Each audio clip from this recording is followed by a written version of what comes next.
Good morning students, welcome to my zone classes. और आज का ये सेशन एंटायरली डिफरेंट है बिकॉज ये जो सेशन है ये सम ऑफ द स्टूडेंट्स की डिमांड पे है, जो पूछना चाह रहे हैं कि एमएससी के बाद अगर वो स्टूडेंट्स प्रोफेशनल एग्जामिनेशन में जाना चाहेंगे तो नेट का जो एग्ज़ाम है बेसिकली उस एग्ज़ाम का प्रिपरेशन उन्हें किस लेवल पे करना है और किस टाइप से करना है। फॉर दैट क्लियरली आप अपेयर कर रहे हैं how to prepare for professional exams. तो फर्स्ट तो देखेंगे कि नेट का एग्ज़ाम क्या है। नेट का एग्ज़ाम को आप जनरली कह रहे हैं नेशनल एलिजिबिलिटी टेस्ट। इस टेस्ट के थ्रू आप सभी स्टूडेंट्स जो भी इसको क्वालिफाई करते हैं वो स्टूडेंट्स असिस्टेंट प्रोफेसरशिप के लिए एलिजिबल होंगे। प्लस आप JRF के पोजीशन के लिए जूनियर रिसर्च फेलोशिप हम कहते हैं JRF को, उस पोजीशन के लिए बेस्ट साइंटिफिक इंस्टीट्यूट्स में आप अपनी पोजीशन सिक्योर करते हैं। तो JRF की पोस्ट के लिए और असिस्टेंट प्रोफेसर कॉलेजेस और यूनिवर्सिटीज़ में जाना है तो उसके लिए आपको नेट का एग्ज़ाम क्वालिफाई करना कंपलसरी है। आज इसी सेशन में हम एंटायर डिटेल स्टडी करेंगे।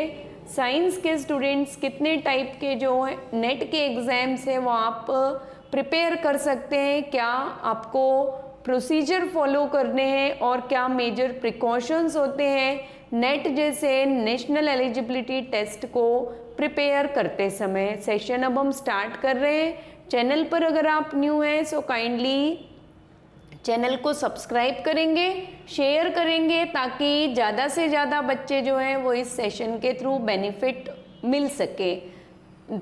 क्लियरली स्लाइड आपको विजिबल हो रहा है। Science is a way of thinking. तो जनरली हम कह रहे हैं कि अभी तक आप जितना भी पढ़ते आ रहे हैं कि साइंस को आप एक सब्जेक्ट के फॉर्म में पढ़ रहे हैं, बट हायर लेवल पे अगर आप साइंस को एज अ करियर ऑप्ट कर रहे हैं तो आप सभी स्टूडेंट्स ध्यान रखेंगे कि science is not only the subject but it is a way of thinking. जितना भी आप आज लाइफस्टाइल अपीयर कर रहे हैं, household day to day routine में अगर आप देख रहे हैं तो आप साइंस कहीं ना कहीं हमारे घरों तक पहुंच चुका है और विदाउट साइंस आप अपने फ्यूचर के बारे में नहीं सोच सकते। इसलिए ये स्लाइड आपको, क्योंकि नेट के बारे में जब हम बात करेंगे तो मोस्ट इम्पॉर्टेंट हम आज बात करेंगे एकेडमिक्स एंड रिसर्च के लिए। एमएससी के बाद अगर करियर ऑप्शंस हम देख रहे हैं, career option after MSc, so basically 3 options है स्टूडेंट्स के पास। एकेडमिक्स में आप जा सकते हैं, रिसर्च में जा सकते हैं और एडमिनिस्ट्रेशन में जा सकते हैं। आज के इस सेशन में हम डिस्कस करने वाले हैं एकेडमिक्स एंड रिसर्च में जिन स्टूडेंट्स को जाना है उन स्टूडेंट्स के लिए क्या पाथवे होगा। नेक्स्ट सेशन में हम एडमिनिस्ट्रेशन से रिलेटेड क्वेरीज भी कंप्लीट करेंगे। तो यहाँ पे देखिए, जब आप नेट को क्वालिफाई करना स्टार्ट करने की कोशिश करते हैं, मतलब आप नेट का एग्ज़ाम को प्रिपेयर करना स्टार्ट करते हैं, तो फर्स्ट जो एक मेजर माइंड में क्वेश्चन आता है, कैन आई डू इट। ठीक है। सेकंड क्वेश्चन आपको आएगा कि व्हाट आर द रिस्क। ये 4 ऑब्स्ट्रेकल्स हैं। बेसिकली ये 4 ऑब्स्ट्रेकल्स सभी एग्जाम्स के लिए हैं, not only for the net. आप किसी भी प्रोफेशनल एग्जाम को क्वालिफाई करिए तो ये 4 ऑब्स्ट्रेकल्स आपके माइंड में आएंगे और इनको क्रॉस नहीं अगर कर पा रहे हैं आप तो आप किसी भी एग्जाम को क्वालिफाई नहीं कर पाएंगे। तो कैन आई डू इट को आपको कन्वर्ट करना है आई कैन में। जिस दिन आप आई कैन में कन्वर्ट करेंगे, रेस्ट ऑफ 3 जो ऑब्स्ट्रेकल्स हैं आपके वो ऑटोमेटिकली रिकवर होते जाते हैं या आप उनसे ओवरकम होंगे। रीज़न है कि अगर आप सोचते हैं कि क्या मैं ये एग्ज़ाम नेट के जैसा एग्ज़ाम क्वालिफाई कर पाएंगे, फिर उसमें अगर हम क्वालिफाई नहीं कर पाए हैं तो क्या रिस्क होंगे, क्या हम टाइम वेस्ट कर रहे हैं अगर 1 और 2 अटैम्प्ट्स में 3 अटैम्प्ट्स में हमने नहीं किया तो। थर्ड आपका आता है कि कितने अटैम्प्ट्स मुझे रिक्वायर्ड होंगे, कब मेरा सिलेक्शन होगा और कब मुझे फिर नेट के एग्जामिनेशन को क्रॉस करने के बाद कॉलेज में या फिर जेआरएफ की पोजीशन को मैं अवेलेबल कर पाऊंगी या कर पाएंगे, और क्या मैंने ये जो पाथ अपने लिए फॉलो किया है या चूज़ किया है वो करेक्ट है। ये 3 जो क्वेश्चंस है, रिस्क के कब सिलेक्शन होगा, क्या मेरा पाथ करेक्ट है, ये कब डेवलप होंगे आपके माइंड में या कब रेज होंगे, जब आप अपने ही ऊपर संशय करेंगे कि क्या मैं इस एग्ज़ाम को क्रॉस पर कर पाएंगे हम। तो सबसे पहले सभी स्टूडेंट से मैं कहूँगी कि कैन आई डू इट। अगर आपके माइंड में ये रेज हो रहा है क्वेश्चन, तो आपको कहना है आई कैन। जिस दिन आप आई कैन का यूज़ करना सीखेंगे, उसको अपने लाइफ में फॉलो करना सीखेंगे, ये 3 जो ऑब्स्ट्रेकल्स हैं वो ऑटोमेटिकली आपके रिमूव होते हैं। क्योंकि बिफोर प्रिपरेशन ये थोड़ा मोटिवेशनल टाइप सेशन भी है स्टूडेंट्स के लिए, कि प्रिपरेशन स्टार्ट करने के पहले आपको मेजर प्रिकॉशन क्या है, बिकॉज बच्चे प्रिकॉशंस की तरफ नहीं देखते हैं एंड इमीडिएट प्रिपरेशन करना स्टार्ट करते हैं। तो ये आप थोड़ा याद रखेंगे कि किस तरह से आपको प्रिपरेशन करना है। तो प्रिपरेशन के पहले आपको यही सोचना है कि आई कैन, एंड मैं फर्स्ट अटेम्प्ट में ही ये एग्ज़ाम सिलेक्ट करूँगी या सिलेक्ट करूँगा। ओके, अब हम डायरेक्टली आ रहे हैं नेट की तरफ। तो यहाँ पे देखिए कुछ बच्चों को तो क्लियर है कि नेट क्या है, कुछ स्टूडेंट्स के लिए नेट जो है वो अभी भी क्वेश्चन मार्क है। थोड़े इंटीरियर में जो स्टूडेंट्स हैं या उनको ये तो पता है कि नेट का एग्ज़ाम एमएससी के बाद देते हैं, बट एमएससी फाइनल ईयर में आप हैं तो फाइनल ईयर के साथ आप एमएससी का एग्ज़ाम दे सकते हैं। सेकेंडली यहाँ पे कुछ इम्पॉर्टेंट भी है कि ऐसे कुछ कोर्सेज हैं जहाँ पे बच्चे ऑनर्स के कोर्सेज हैं। तो अगर आप ऑनर्स के स्टूडेंट हैं, बीएससी ऑनर्स, बायोटेक ऑनर्स कर रहे हैं, आप माइक्रोबायोलॉजी ऑनर्स कर रहे हैं, तब ऑनर्स के जो स्टूडेंट्स हैं वो बीएससी के साथ भी नेट का एग्ज़ाम देते हैं। ये बहुत कम स्टूडेंट्स को पता है। नॉर्मली स्टूडेंट्स को यही क्लियर है कि नेट का एग्ज़ाम जो आप अटेम्प्ट कर लेते हैं वो आप पीजी के बाद लेते हैं, बट जो ऑनर्स के स्टूडेंट होंगे वो बीएससी ऑनर्स के बाद ही इस एग्ज़ाम के लिए एलिजिबल होते हैं। नेट पे हम आ रहे हैं। What is net? तो नेशनल एलिजिबिलिटी टेस्ट है आपका, गेटवे है आपका एक ये जेआरएफ के लिए और असिस्टेंट प्रोफेसरशिप के लिए। तो वन एंड ओनली आप कह सकते हैं कि ये this is a one and only path जिसके थ्रू आप एंटर हो सकते हैं जेआरएफ की पोजीशन के लिए। बेस्ट इंस्टीट्यूट गवर्नमेंट के साइंटिस्ट बनने का आपका ये पहला पाथ है जेआरएफ के थ्रू। और या तो फिर अगर आपको एकेडमिक्स में इंटरेस्ट है तो आप असिस्टेंट प्रोफेसरशिप के लिए नेट क्वालिफाई करके डायरेक्ट आप पीएससी के एग्ज़ाम्स होते हैं उनके थ्रू आप क्वालिफाई कर सकते हैं। सेकेंडली जो बॉडी है नेट एग्ज़ाम कंडक्ट करने की वो लास्ट ईयर से एनटीए कंडक्ट कर रहा है। और साल में कितने बार होता है? तो यहाँ पर आप देखिए जो नेट का नेशनल एलिजिबिलिटी टेस्ट है वो साल में आपका ईयरली ट्वाइस ईयर होगा, एक जून में होगा और एक दिसंबर में होगा। जनरली लास्ट वीक आपका होता है जून एंड दिसंबर का। डेट्स में लिटिल बिट चेंज हो सकता है बट मंथ फिक्स होते हैं एवरी ईयर जून एंड दिसंबर में 2 टाइम्स ये एग्ज़ाम आपका होगा। ठीक है, फर्स्ट तो ये याद रखेंगे। सेकेंडली अब हम आ रहे हैं कि कितने टाइप के नेट है। ये भी बच्चों को ओनली ये पता है कि ओनली एग्रीकल्चर के अगर हैं तो उनको पता है कि केवल ICAR ले रहा है। आप साइंस स्ट्रीम है, physics, chemistry, life science, mathematics, number of science के स्ट्रीम से। तो यहाँ पे देखिए एक नेट है आपका CSIR का नेट। इसमें सबसे ज़्यादा बेनिफिट लाइफ साइंस के बच्चों को है कि लाइफ साइंस के जो स्टूडेंट्स हैं वो ये तीनों नेट के एग्ज़ाम्स अटेम्प्ट मतलब एलिजिबल है।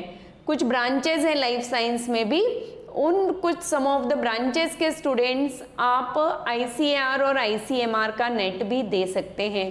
CSIR का नेट देखिए NTA कंडक्ट करवाता है। JRF और असिस्टेंट प्रोफेसरशिप के लिए ये टेस्ट है, साल में आपका 2 बार होगा। और अगर आप JRF के लिए ले रहे हैं तो एवरी 6 मंथ में JRF की 1500 फेलोशिप CSIR नेट के थ्रू स्टूडेंट्स को अवेलेबल होती है। One of the best fellowship है ये। और किसी भी गवर्नमेंट इंस्टीट्यूट, रिसर्च इंस्टीट्यूट में कहाँ पर आप एलिजिबल हैं, तो मेन इम्पॉर्टेंट थिंग है कि CSIR के और बेस्ट इंस्टीट्यूट आपके गवर्नमेंट के जितने भी हैं, उन सभी गवर्नमेंट इंस्टीट्यूट में JRF की पोस्ट के लिए आपका CSIR नेट कंपलसरी है आपको, और 1500 फेलोशिप है। ICAR नेट की अगर हम बात कर रहे हैं तो ICAR का जो नेट है वो agriculture scientist recruitment board, ASRB हम कह रहे हैं, उनके थ्रू कंडक्ट किया जाता है। ये जो ICAR का नेट है ये ओनली असिस्टेंट प्रोफेसरशिप के लिए होता है। Once in a year mean साल में केवल एक बार होगा। फेलोशिप यहाँ पे नहीं है, बट जो सेंट्रल और स्टेट गवर्नमेंट की यूनिवर्सिटीज़ हैं एग्रीकल्चर की, जो कॉलेजेस हैं एग्रीकल्चर के, उन कॉलेजेस में असिस्टेंट प्रोफेसरशिप के लिए आप एलिजिबल हो जाते हैं। तो यहाँ ICAR का सेकंड ऑप्शन है आपके पास नेट, और थर्ड आपका है ICMR नेट। ये बहुत कम स्टूडेंट्स को पता है कि जो लाइफ साइंस के स्टूडेंट्स हैं, माइक्रोबायोलॉजी, लाइफ साइंस के नियरली सभी फैकल्टीज़ जो लाइफ साइंस में आ रही हैं, उन सभी फैकल्टीज़ के जो आपके ब्रांचेज हैं, उन ब्रांचेस के स्टूडेंट्स भी ICMR के नेट के लिए एलिजिबल है। Indian council of medical research conduct करता है ये एग्ज़ाम। इस साल में एक ही बार होगा ये एग्ज़ाम। JRF का पोस्ट के लिए यहाँ असिस्टेंट प्रोफेसर की पोस्ट आपको नहीं मिलेगी। ICAR असिस्टेंट प्रोफेसरशिप के लिए कंडक्ट कराता है, और ICMR जो है JRF साइंटिस्ट की, अगर आप जूनियर रिसर्च फेलोशिप हम कहते हैं इसको JRF को, तो JRF आप ले सकते हैं पोजीशन ICMR के थ्रू। 1 ईयर एक बार होगा साल में, 150 फेलोशिप पर ईयर यहाँ पे, तो 150 स्टूडेंट्स को ये फेलोशिप मिलेगी यहाँ पे।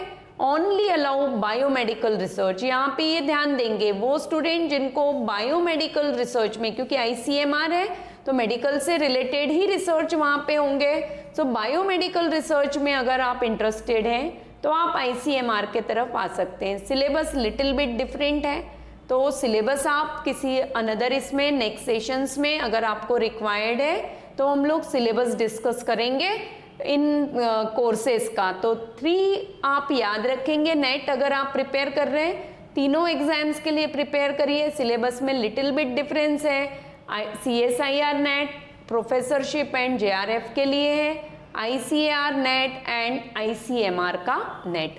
अब यहाँ पे देखिए एक जो CSIR का नेट है, इस नेट में जो टॉप 10 स्टूडेंट्स आते हैं मेरिट लिस्ट में, उन टॉपर स्टूडेंट्स के लिए एक one of the best fellowship है CSIR Shyama Prasad Mukherjee fellowship.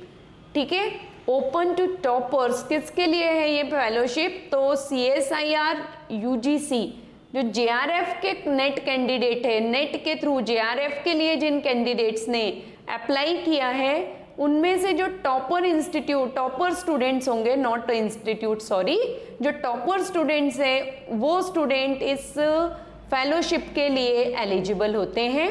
Stipend यहाँ पे 29,000 प्लस HRA है per month during the first 2 year of fellowship. Grant आपको मिलता है 70,000 पर एनम, एंड रेज होता है फिर ये सेकेंड ईयर के बाद 34,000 plus HRA from 3rd year. ठीक है, एंड सेकेंडली जो स्टूडेंट क्वालिफाई करते हैं Shyama Prasad, one of the best है, आप अपना सर्च कर सकते हैं। अगर कोई स्टूडेंट श्यामा प्रसाद मुखर्जी फेलोशिप लेता है तो ये मान के चलिए कि उसका फ्यूचर जो है वो बिल्कुल ओपन है उसके लिए डोर। तो आप मेहनत करिए, टॉप रैंक में आने की कोशिश करिए। मैक्सिमम टेन्योर जो है SFPM फेलोशिप का वो 5 इयर्स है, and best to best institutes में आप यहाँ से एंट्री ले सकते हैं इस फेलोशिप के बेस पे। बेंगलोर में जो अपना साइंस का इंस्टीट्यूट है, इंडियन साइंस इंस्टीट्यूट है, बेस्ट टू बेस्ट इंस्टीट्यूट हैं जितने भी, ठीक है, सभी बेस्ट इंस्टीट्यूट में CSIR जो है श्यामा प्रसाद मुखर्जी फेलोशिप के लिए पोजीशन है, वहाँ पे एक सीट है, उसके थ्रू आप वहाँ पे अपना रिसर्च वर्क कंप्लीट कर सकते हैं एंड बेस्ट फ्यूचर आप अपना एस्टैब्लिश कर सकते हैं रिसर्च के फील्ड में। तो ये एक अनदर एडिशनल इम्पोर्टेंस था। लाइफ साइंस के बारे में स्टूडेंट ने डिमांड की थी कि पेपर का पैटर्न क्या होगा। तो पेपर का पैटर्न देखिए, जो पेपर है आपका 3 पार्ट्स में होता है। पार्ट ए में आपका पार्ट ए जनरल पार्ट है, लॉजिकल रीजनिंग एंड एप्टीट्यूड का पार्ट है, कॉमन होता है ये पार्ट सभी स्टूडेंट्स के लिए। टोटल 20 क्वेश्चंस इसमें होते हैं। आउट ऑफ 20 क्वेश्चन आपको 15 क्वेश्चंस को अटेम्प्ट करना है। एवरी क्वेश्चन के 2 मार्क्स है, नेगेटिव मार्किंग है यहाँ 0.5 की। फिर पार्ट बी 50 टोटल क्वेश्चंस है, 35 क्वेश्चंस अटेम्प्ट करने। पार्ट बी आपका सब्जेक्ट का पेपर है, लाइफ साइंस के अगर हैं तो लाइफ साइंस का होगा, अगर आप केमिस्ट्री के स्टूडेंट हैं तो केमिस्ट्री का होगा। यहाँ हम लाइफ साइंस की बात कर रहे हैं। So part B life science का ही आपका सब्जेक्टिव पेपर है। आउट ऑफ 50 35 आपको अवेल करने हैं क्वेश्चंस। पर मार्क्स पर क्वेश्चन 2 मार्क्स है और नेगेटिव मार्किंग यहाँ भी 0.5 है रॉन्ग क्वेश्चंस के लिए। पार्ट सी सब्जेक्टिव पेपर है, 75 क्वेश्चंस में से 25 क्वेश्चंस चॉइस यहाँ बहुत है, इसीलिए यहाँ पे एक स्पेसिफिक पैटर्न है कैसे आपको नेट की प्रिपरेशन करना है, वो हम नेक्स्ट सेशन में पढ़ेंगे कि पूरे सिलेबस को पढ़ने के बजाय कितने चैप्टर्स और कितने टॉपिक्स पे ध्यान देना है पहले इम्पॉर्टेंट वो पढ़ेंगे। क्योंकि देखिए 50 में से 35 क्वेश्चंस करने हैं, 75 में से 25 क्वेश्चंस करने हैं। तो पार्ट सी हमारा है कि 75 में से आपको 25 क्वेश्चंस करने हैं, 4 मार्क्स है पर क्वेश्चन के लिए। रॉन्ग क्वेश्चन अगर आप अटेम्प्ट कर रहे हैं तो 1 मार्क्स होगा। सेकेंडली कभी कभी स्टूडेंट इसमें ये भी करते हैं कि इंस्टेड ऑफ 25 वो 35 क्वेश्चन या मोर क्वेश्चंस करते हैं। ये मिस्टेक करेंगे नहीं, क्योंकि अगर आप ये भी करके आ रहे हैं कि मोर देन 25 तो आपके ओनली फर्स्ट 25 ही क्वेश्चन करेक्ट होंगे। तो आप अपने लेवल पे सेटिस्फाई होइए कि कितने करेक्ट क्वेश्चन आप प्रॉपरली कर पा रहे हैं। नेगेटिव अटेम्प्ट बिल्कुल भी मत करिएगा, क्योंकि कॉम्पिटिटिव एग्जाम्स है, ये थ्योरी के एग्जाम्स नहीं है। इनको अटेम्प्ट करने का पैटर्न एंटायरली डिफरेंट होता है। ओके, तो टोटल क्वेश्चन आपके पास 140 होते हैं, अटेम्प्ट आपको 75 करना है और यहाँ पे टोटल मार्क्स आपके हो जाते हैं। तो टोटल मार्क्स आपके 200 हैं। ठीक है, तो ये लाइफ साइंस का ये पैटर्न था जो स्टूडेंट्स के डिमांड पे डिस्कस कर रहे थे। इन एडिशन टू दैट देखिए गेट का एग्जाम भी है, graduate aptitude test in engineering. ये एमएससी के स्टूडेंट के लिए, एक्चुअली बायोलॉजी के साइंस के स्टूडेंट्स को जनरली आपको ये लगता है ओनली आप नेट दे सकते हैं, बट आप गेट के एग्जाम में भी जा सकते हैं। बायोटेक्नोलॉजी के जो स्टूडेंट्स हैं वो students basically, and some of the another streams के स्टूडेंट्स भी। तो anyone who dream to study in IITs and NIT, research work आप अपना कंप्लीट करना चाह रहे हैं आईआईटीज और एनआईटीज में, तो आपका अगर गुड गेट का एक बहुत अच्छा स्कोर है तो आप वहाँ से एंट्री कर सकते हैं इन इंस्टीट्यूट्स में रिसर्च के लिए। NTU Singapore PhD position offer करता है विदाउट एनी जीआरई और टोफल स्कोर। गेट के बेसिस पे ओनली एनटीयू सिंगापुर में पीएचडी के कोर्सेज में आप एडमिशन ले सकते हैं। सेकेंड, जो इंडिया में अनदर इंस्टीट्यूट्स हैं जो गेट के बेसिस पे बायोलॉजिकल साइंस के स्टूडेंट्स को एंट्री प्रोवाइड कर रहे हैं, वो है Bharat immunological and biological corporation, Indian vaccine corporation limited, biotechnology industry research assistant council, BIRAC हम कहते हैं। ये इंस्टीट्यूट्स भी है जिनके बेस पे आप गेट के थ्रू इन इंस्टीट्यूट्स में आप एडमिशन ले सकते हैं अपने पीएचडी कोर्सेज में और रिसर्च कोर्सेज में विद द फेलोशिप। तो यहाँ पे गेट का ऑप्शन भी आप याद रखेंगे। और फिर यहाँ पर हम बात कर रहे हैं कि कुछ best institutes, some of the students की डिमांड रहती है कि उनको रिसर्च जो है वो फॉरेन इंस्टीट्यूट्स में बाहर जाके करना है कंट्री से। तो बेस्ट इंस्टीट्यूट्स में ये सभी को आपको क्लियर होगा, Harvard university, university of Oxford, Cambridge university, John Hopkin university, one of the best university है बायोलॉजिकल साइंस के स्टूडेंट्स के लिए, एंड स्टैनफोर्ड यूनिवर्सिटी। तो यहाँ से आप ये कर सकते हैं, आप अपने बेस्ट स्कोर कार्ड आप अच्छा रखिए, अपना पीजी के मार्क्स अच्छे रखिए, पेपर कोशिश करिए अगर आप मीनवाइल पीजी में पेपर पब्लिश कर सकते हैं तो पब्लिश करिए, इंटर्नशिप ज्वाइन करिए 1 और 2 बेस्ट इंस्टीट्यूट्स में, और फिर आप अपना नेट का या गेट का स्कोर अच्छा रख के इन इंस्टीट्यूट्स में अप्लाई करिए, क्योंकि रिज्यूम यहाँ पे इम्पॉर्टेंट है इन इंस्टीट्यूट्स में कि कितना वेटेज है आपके रिज्यूम में। Okay, and then Indian institutes, best government research institute सभी को क्लियर है बायोलॉजिकल साइंसेस के लिए। बायोमेडिकल फील्ड में अगर आपको जाना है तो all India institute of medical sciences new Delhi one of the best institute है। एमएससी बायोटेक आप कर सकते हैं यहाँ से, जो स्टूडेंट बीएससी के हैं वो बायोटेक्नोलॉजी माइक्रोबायोलॉजी है वो भी यहाँ पर जा सकते हैं।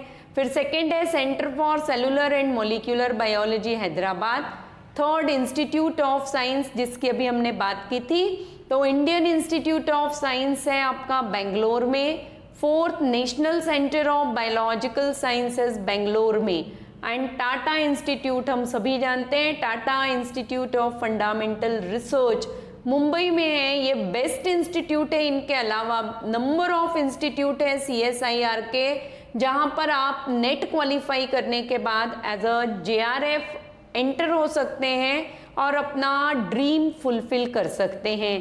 तो ये थोड़ा ध्यान रखेंगे, मोस्ट डिमांडिंग एरिया, क्योंकि अब आप देखिए आज आप जब प्रिपरेशन कर रहे हैं नेट का तो इट मीन्स आप फ्यूचर में रिसर्च में जाएंगे, तो अभी तक जो रिसर्च के एरिया थे उनके ऊपर ध्यान देना अच्छी बात है, बट फ्यूचर में जब आप जाएंगे तो नेक्स्ट कमिंग 10 ईयर्स में रिसर्च किस एरिया में डिमांड है वो डिमांडिंग एरिया भी आपको रिक्वायर्ड है।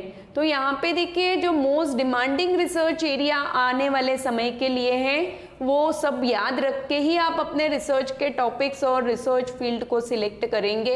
Early detection of fatal disease, development of genetically modified organisms, GM organisms या GMO हम कह रहे हैं, जेनेटिक इंजीनियरिंग के फील्ड में। Naturally degrading plastic, one of the ONGC में इसका मोस्ट मेगा प्रोजेक्ट चल रहा है कि जो प्लास्टिक है उनको नेचुरली बैक्टीरिया के एक्टिविटी के थ्रू डिग्रेड किया जा सके। So one of the most demanding area है naturally degrading plastic. Biofuel production, phyto remediation, immunology, enzyme production. Enzyme production one of the again recently बहुत ज़्यादा डिमांड में है, और अपना आप इंडिविजुअल सेटअप करना चाहते हैं तो भी आप एंजाइम प्रोडक्शन से स्टार्ट कर सकते हैं, क्योंकि अब गवर्नमेंट जो है वो बायोटेक में स्टार्टअप्स को प्रमोट करना स्टार्ट कर रही है। तो आप स्टार्टअप की कंडीशंस को ध्यान रख के भी इनमें से किसी एक एरिया को सिलेक्ट कर सकते हैं और अपना एक स्टार्टअप कर सकते हैं। ठीक है, तो और जितना भी ये डिस्कस किया है उन सभी के लिए एक 4P प्रिंसिपल वर्क करेगा। किसी भी कॉम्पिटिटिव एग्जाम को अगर नेट के लिए आप प्रिपेयर कर रहे हैं तो एक आपका है सबसे पहले पर्पस कि आप जो एग्जाम क्वालिफाई करना चाह रहे हैं उसमें आपका क्या पर्पस है, कितना आपका पर्पसफुली आप यूज कर रहे हैं उस एग्जाम को। सेकेंड है पैशनेट कितने हैं आप, ओनली पेरेंट्स के कहने पे या फ्रेंड्स के कहने पे आप उस एग्जाम को पार्टिसिपेट कर रहे हैं या आप पार्टिसिपेशन ले रहे हैं या आप अपने लेवल पे एग्जाम में आ रहे हैं। थर्ड पॉसिबिलिटीज हैं, ठीक है। एंड फोर्थ है पावर, आपका अपना इंटरनल पावर कितना है। इसलिए किसी भी एग्जाम को क्रॉस करना है तो एवरी टाइम स्टूडेंट से मैं कहती हूँ कि अपने इंटरनल पावर को इम्प्रूव करिए, इंक्रीज करिए उसको, क्योंकि आप में ही वो शक्ति है जिसके बेस पे आप वर्ल्ड के किसी भी एग्जाम को क्रॉस कर सकते हैं और किसी भी अपने ड्रीम को फुलफिल कर सकते हैं, और वो ओनली पॉसिबल है इंटरनल पावर के बेस पे। तो विल पावर और इंटरनल पावर को इम्प्रूव करिए, पर्पस को फाइंड आउट करिए, पैशनेट रहिए अपने उसके लिए कि रात दिन आपको वही एक नेट का एग्जाम दिखना है। और पॉसिबिलिटीज मतलब कि एक ही अटैम्प्ट है आपके पास, ये मान के चलना है। ये आपको नहीं करना है कि अगर अभी इस बार नहीं हुआ है तो मैं नेक्स्ट टाइम फिर करूंगा। ऐसे में आपका किसी भी एग्जाम में आप कभी भी क्रॉस नहीं कर पाएंगे। So do and die condition में आपको एक ही अटैम्प्ट में एग्जाम को क्रॉस करने की पॉसिबिलिटी अपने साथ रखनी है। तो 4P याद रखेंगे। थैंक्स कहूँगे सभी स्टूडेंट्स को कैरियर चॉइसेस यहाँ पे लिखा हुआ है, लाइफ चॉइस, आप जो करियर चॉइस करेंगे उसके थ्रू आपके आने वाला जो फ्यूचर है वो पूरा का पूरा यू टर्न लेता है। तो सीरियसली आप चॉइस करेंगे। एग्जाम्स को अगर आप प्रिपेयर कर रहे हैं तो क्वाइट सीरियसली प्रिपेयर करेंगे आप एग्जाम्स को। एंड किसी भी तरह का आपको अगर रिक्वायरमेंट है, डाउट्स हैं, तो आप मुझसे कांटेक्ट कर सकते हैं और आप वो डाउट्स मुझसे क्लियर कर सकते हैं। नंबर ऑफ एमसीक्यू के सेशंस हैं, हालांकि वो नीट के एग्जाम्स के लिए हैं, बट नेट का जो बायोलॉजिकल साइंस का एग्जाम है उनके बेसिक्स जो हैं वो आप क्लियर कर सकते हैं उन लाइव एमसीक्यू सेशंस के थ्रू। और अगर आपको डिमांड होगी तो सेपरेट नेट के एग्जाम के लिए लाइव सेशंस हम कंडक्ट करना स्टार्ट करेंगे। So up to next session all of you stay blessed, stay motivate. Again कहूँगी कि अभी तक अगर आपने सेशन को एंड चैनल को लाइक नहीं किया है तो लाइक करेंगे, मेरे इस चैनल को सब्सक्राइब करेंगे एंड प्लस आप शेयर करने की कोशिश करिए कि एटलीस्ट जो नीडी स्टूडेंट हैं उनको भी ये प्रॉपर मैसेज अवेलेबल हो सके। So up to next session all of you stay motivate and stay blessed.